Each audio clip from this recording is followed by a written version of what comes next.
estou chegando aqui, o Altair Magain está aqui, hoje é quarta-feira, dia de comentário político, e claro, ontem teve a aprovação de pacotaço, ele hoje avalia para a gente aqui a opinião dele, ele traz o balanço do que aconteceu ontem lá na Assembleia Legislativa. Altair, bom dia para você.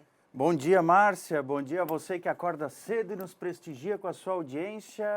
Passou o pacotaço. E foi necessário um verdadeiro malabarismo nas palavras. Em questão de minutos, o cenário mudava. Foi um verdadeiro quem pode mais, chora menos. Algumas categorias tinham dinheiro sobrando, orçamento sobrando, para outras não. E, inclusive, quem recebe os mais altos salários vai ganhar mais ainda. A gente fala em castas, né? Então, aquelas castas, aqueles que ganham salários de 15, 20, 30 mil, para esses ainda é pouco. E aí mais gratificações, mais regalias, mais privilégios. Agora, para quem recebe 2, 3, 4 mil, acabou, não tem dinheiro. Quem tem mais poder de influência abocanhou a sua fatia, né? E uma das frases do plenário, né, falou o seguinte: a conta do pacotaço é bilionária. Mesmo assim, o pacotaço não agradou a todo mundo, desagradou. Ou seja, mesmo investindo bilhões de reais em regalias, em benefícios, ainda há reações ruidosas por parte do funcionalismo público. Justamente por isso. Para alguns tem dinheiro, para outros não tem dinheiro. 2022 será ainda mais gordo para quem recebe bons salários. Já o mesmo não se aplica para quem recebe salários menores. O pacotaço ele não terminou, ele está só começando. O pacotaço vai continuar todos os dias. Vai continuar quando teremos que trabalhar mais, pagar mais impostos para sustentarmos mais cargos, mais salários, mais benefícios. O pacotaço vai continuar muito provavelmente na justiça. Com certeza vai haver questionamento de propostas, principalmente tem uma muito específica e muito flagrante que transforma cargos efetivos de contador em cargos de auditor, né? Cargo efetivo, sem concurso público e o mais importante, com aumento de salário. Muito provavelmente vai ser alvo de ação de inconstitucionalidade.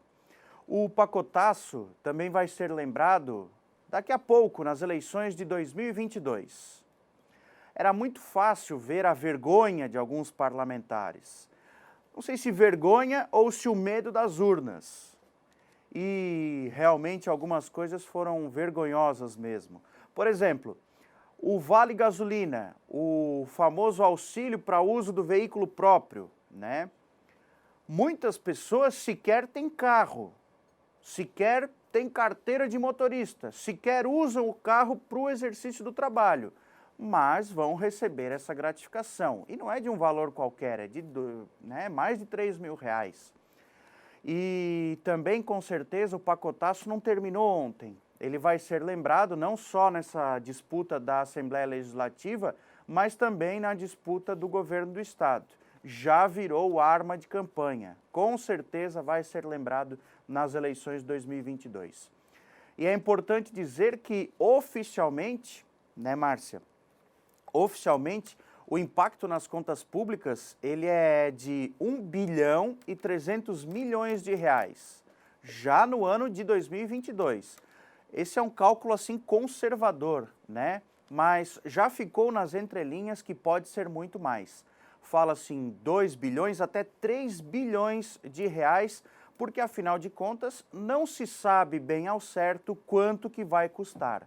Até teve o exemplo que a gente citou aqui na segunda-feira, que é a questão da Previdência. Do IPREV. Não deu tempo de fazer a conta, né? Foi tudo muito rápido. Foi tudo muito rápido. No apagar das luzes. Você viu aqui no programa que não deu tempo de fazer a conta. E um outro ponto também, que é importante a gente colocar, não é só o pacotaço do Poder Executivo, é o pacotaço também do Tribunal de Justiça, da Assembleia Legislativa, do Ministério Público e do Tribunal de Contas. Aliás, todo mundo que queria conseguiu aprovar as suas regalias, né? O TJ e o MP, por exemplo, ganharam ainda mais gratificações. O Tribunal de Contas, se não bastasse, vai incluir as gratificações por produtividade no salário dos aposentados. O aposentado vai receber a gratificação por produtividade que recebia na ativa. Enfim, 2022 começa com um presentaço para a turma. E um vergonhaço para a comunidade. Um vergonhaço para a gente, para os amigos, para os poderosos e também, vergonhaço para quem está na fila esperando. A Almoa diz aqui, ó, confirma, deputado Neudi Sareta, que é da Comissão de Saúde da Assembleia, 103 mil catarinenses estão nas filas para cirurgia.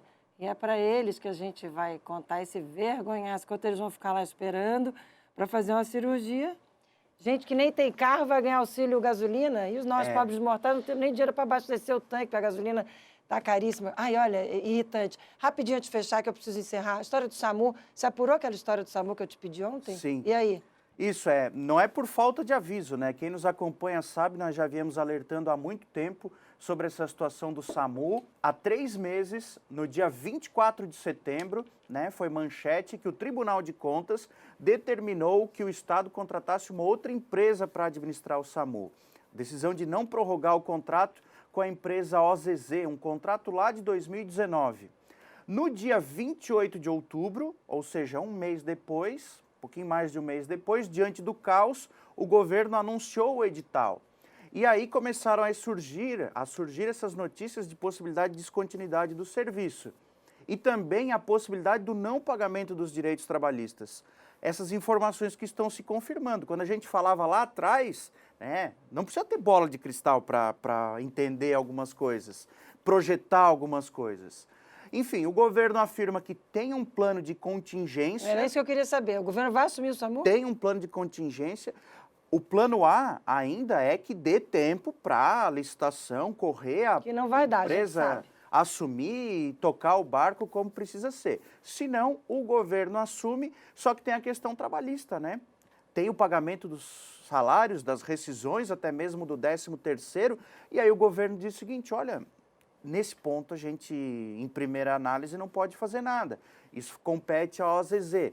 Né? Então, o fato é que ficou para a última hora, ficou para 2 meses antes de acabar o ano e de acabar o contrato, ficou para a última hora e aí a conta chegou. E é claro, a gente continua acompanhando o desenrolar de tudo isso. Obrigada, Alta. Sexta você está de volta, é Natal, mas você volta para participar aqui do nosso SC no Ar. Eu volto, mas se a gente não se vê, um Feliz Natal para todos. Mas sexta-feira, inclusive na sexta-feira eu vou contar um segredo. Ah, é? Vou contar um segredo. Deixou todo mundo curioso.